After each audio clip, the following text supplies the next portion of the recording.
Hello and welcome to IMHO. Continuing the theme of AI overviews, today I'm speaking to Alli Berry about how she feels SEO is changing following the introduction of AI. Alli is an SEO and content marketing consultant, and previously she was the Director of SEO and Content Strategy at the Motley Fool and the Senior Director of Content Marketing at TheStreet most recently. Alli contributes across the industry, writing for industry publications and speaking at events such as Content Marketing World. Alli's speech at the News and Editorial SEO Summit, which was actually, I thought it was last year, but it was actually 2 years ago, was a favourite of mine. She spoke about her content marketing strategy for the Motley Fool, and I found it a really fantastic speech, and I actually went back and watched it several times. So I'm delighted to be speaking to her today.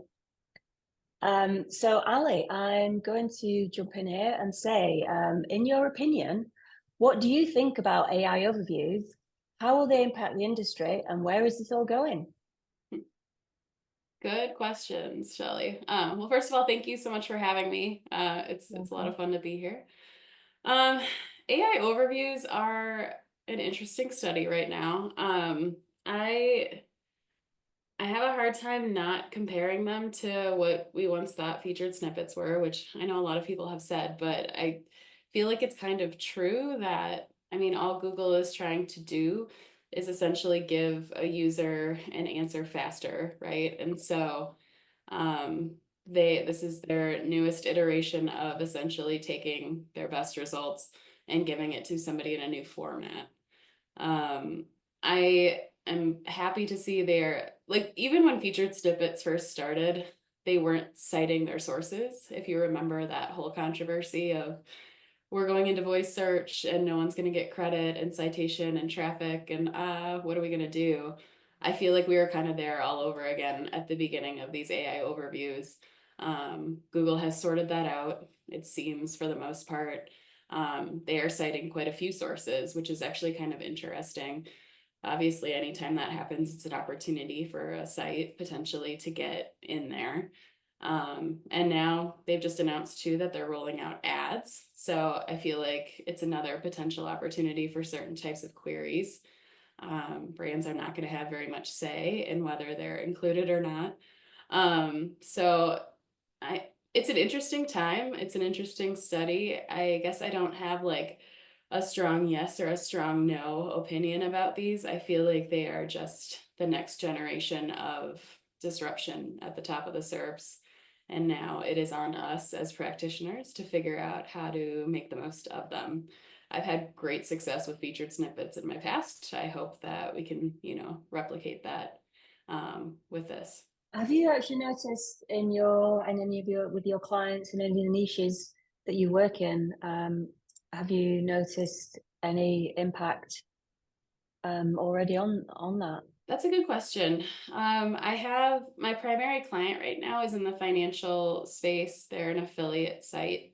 Um, they are getting hit a lot harder by Reddit issues than anything else, I would say, just because Google's kind of coming for affiliate with user generated content. But I will say the AI overviews have started popping up more on informational queries.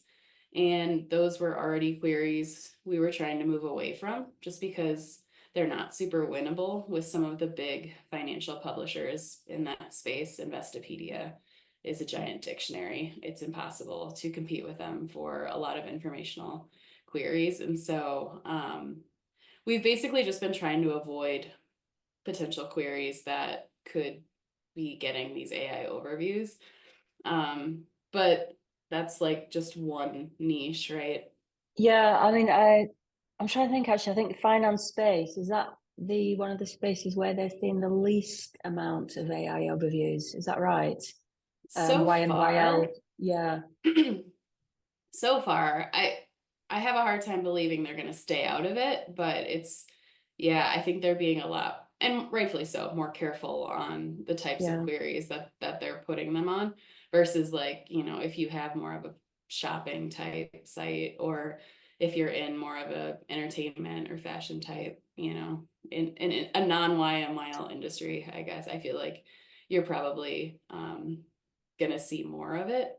But I've also been doing some work like in senior living, for example, and there's even less AI overview on that. I feel like housing is something they're really trying to stay out of, unless you are literally Googling like what is, assisted living, or, you know, assisted living versus continuous care or something like that. You will see some of those pop up, but they're being very, very careful about what sources they're using in the AI overviews, which I think is really good because there's a lot of potential misinformation that could end up in those otherwise. So, if anything, I was a little encouraged by just seeing that, because you could really roll this out in I guess, a haphazard type of way. But it doesn't seem like that's the case, at least in YMYL. But how do you think finance might evolve in the next few years? Do you think there might be more apps, for example, or instead of just reliance on Google? I hope that's true. Personally, that's actually a very good point. I do think it's going to have to change because right now, at least in the spaces I have operated in, I would say there's less of like a journey. It's more like a quick hit. I need a credit card. Here are the best credit cards. I want to buy a stock. Here are the 10 best stocks to buy today, right? It's very like quick hit.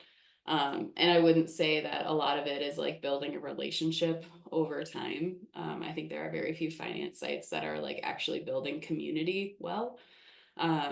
So I feel like that's a huge opportunity. I feel like this industry is shifting in a good way in that everybody needs to be thinking more about brand. And that, I mean, that's what Google is rewarding currently, in so many different ways. It's why all of these giant sites stay and grow more giant.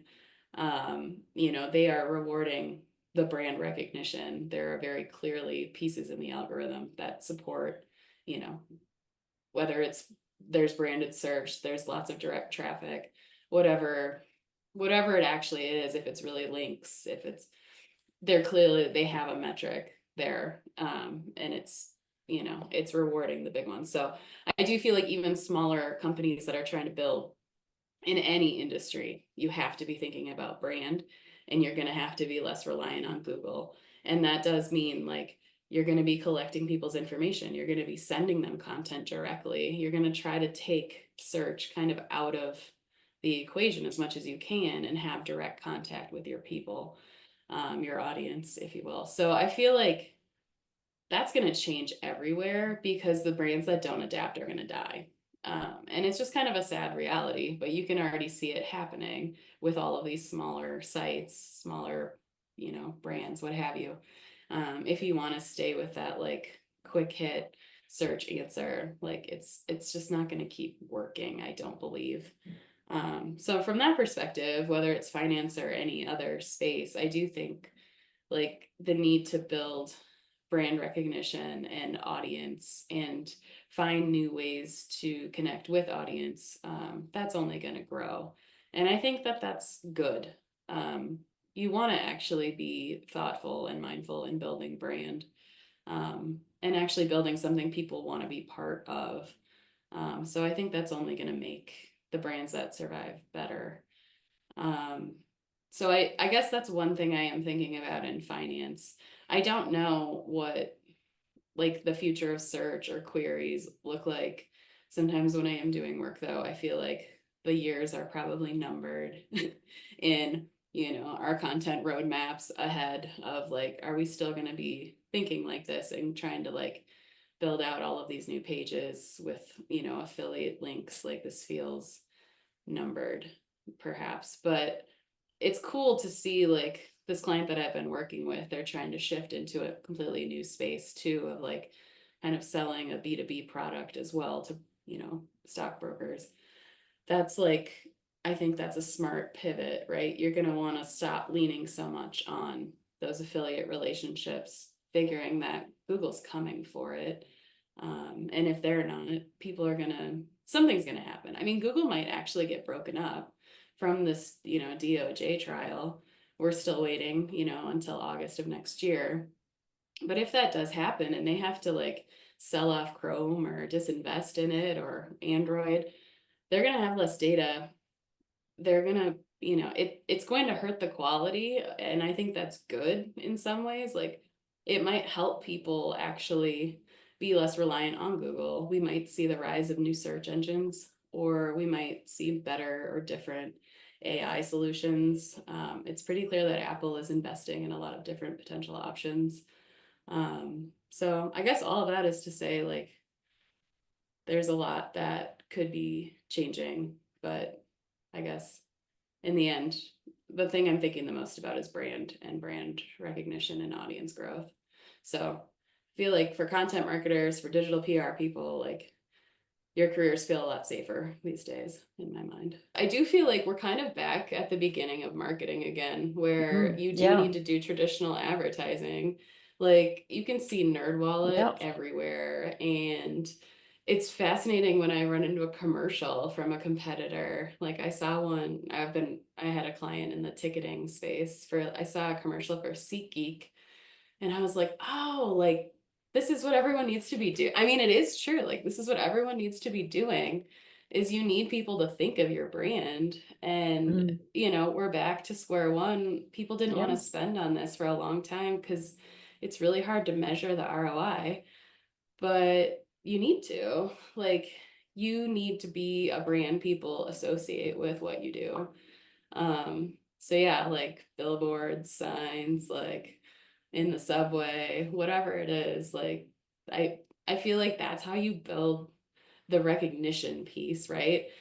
And you need something sticky, a hook to get people to want to like subscribe to you, right? Like Morning Brew or The Skim, I feel like are great brands for that. Like I do actually want to hear what they say every morning.